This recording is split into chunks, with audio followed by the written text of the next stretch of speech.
Okay, last one. This is the tourism question feedback. Study figure 19, a graph showing visitor numbers to the UK between 92 and 2014.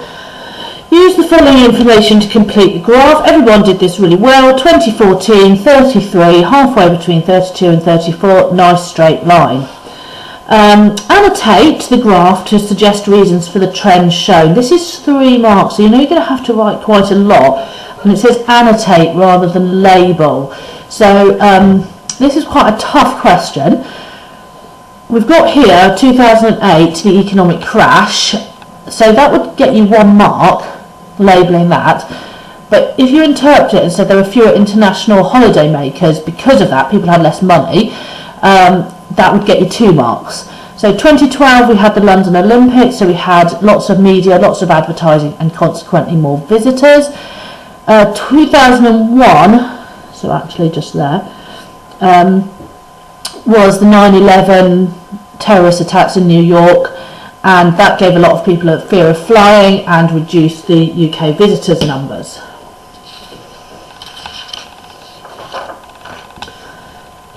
Okay, this was a tricky question to get full marks on. It says explain the different opportunities that are offered by cities and mountainous areas for the development of tourism.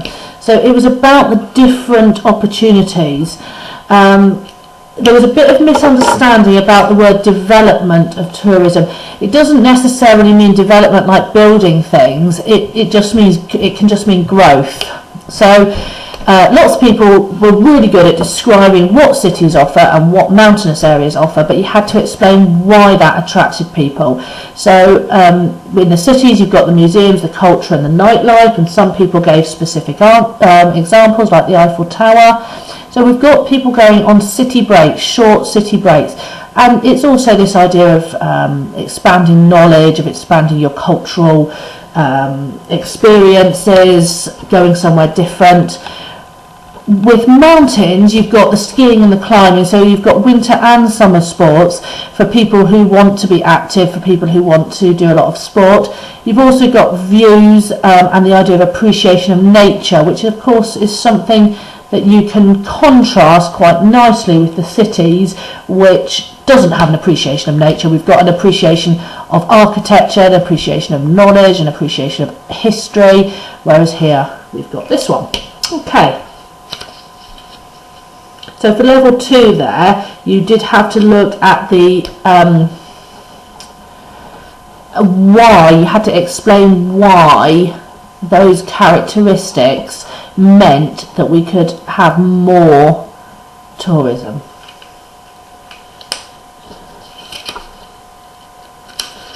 Okay, so we've got 2 newspaper extracts in this one. The first one's about a national park, and the second one's about a seaside resort. In this case, I would go straight to the question because there's quite a lot of reading here. So I'd go straight to the question and see it says use either figure 20A or 20B. So I would choose the one that I was most confident about. Was I most confident about my national park knowledge or my coastal resort knowledge? And your own knowledge. So again, with this question, you have to use the figure and you have to use your own knowledge. If you don't, you can't get level 3. And with that, you have to, level 2. With that, you have to explain how either the national park or the resort ensures the continuing success. So what is it that they do, and why does that mean that they're continually successful? So Margate built this dreamland, or re-resurrected this dreamland amusement park, and that increased its success because it attracts more people, it attracts younger people and families, as well as the standard visitor to Margate, who is perhaps your older person. So my own knowledge, I would use Blackpool, and I would talk about the illuminations that attract people to Blackpool in the winter rather than just in the summer for the beach.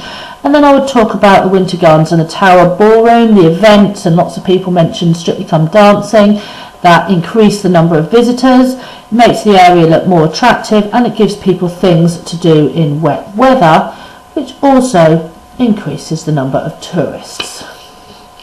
Okay, so for level 2 here, it was all about the explaining how that makes it more successful, not describing what they did. Describing what they did would get you level 1.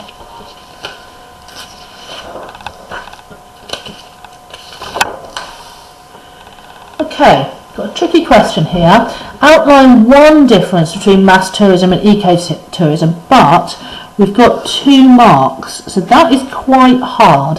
So you've got to give one difference but almost develop it. So with your mass tourism, you've got lots of people, which has a negative environmental impact, whereas with your ecotourism you've got few people, so that's your one difference, which has a negative a positive environmental impact. So that's your second mark there. And remember to use your good connectives because you're looking at a difference. Okay. Study figure 1 on the insert, a photo of a wildlife safari in Kenya, a country in Africa. Use figure 21 to suggest the effects of tourism on the environment. So some key things here. First of all, just stick to the environment. They're not looking for jobs. And it says use figure 1. If you wrote something that wasn't on figure 1, you couldn't get any marks. So the sort of things that they were looking for is that you've got large 4-wheel drive vehicles, and that they cause soil erosion, which impacts on the plant life and therefore the habitat of animals. Okay, they also make noise, which can scare away animals, and the noise might also be made by the tourists hanging out of the safari vehicles. And we assume that because there's all this group here, that there's something going on, and they're all looking out that way. I think there's some animals there, but we're not entirely sure. So by viewing the animals, they are disturbing them, and that can affect their hunting patterns, so that they start hunting at different times of the day, and it can also affect their breeding habits. Okay, so lots of things to write there. 3 marks, so it's an odd number, so you've got to give 3 different points, or 1 point that you develop, like this one. Okay, but the key thing was to use the photograph. Right, last question. Use a case study of an established tropical tourist resort area to show how income from tourism can be maintained whilst reducing its negative effects. Just to be clear, tropical does not include Antarctica, although the strategies that some people wrote about were the right ideas. So we've got to say how we can still have tourism but reduce its negative effects. So that's our focus. How do we maintain the tourists' income but reduce its negative effects? So Jamaica has started to promote ecotourism because it avoids the negative impacts of cruise ship holidays, masses of people descending for a short period of time, causing lots of environmental degradation and perhaps not adding to the economy of the country that much. So we can talk about the great huts, which is better for the environment. So they use their huts are made from bamboo, which grows locally, so there's no CO2 emitted in transporting the materials, no concrete and so on. They let the animals wander freely around the huts, and the one they talked about were the crabs, so that they don't destroy their habitat, they leave their habitat, and the animals still live in their habitat going through the huts. So that's good for the animals. We looked at Jake's and how that was better for the people. So they run their farm to table experiences and their reggae and rum nights, and their, I think it was reggae yoga and rum or something. So we're looking there at the actual people, the local people, being able to be involved in the tourism, perhaps and also to earn money from it.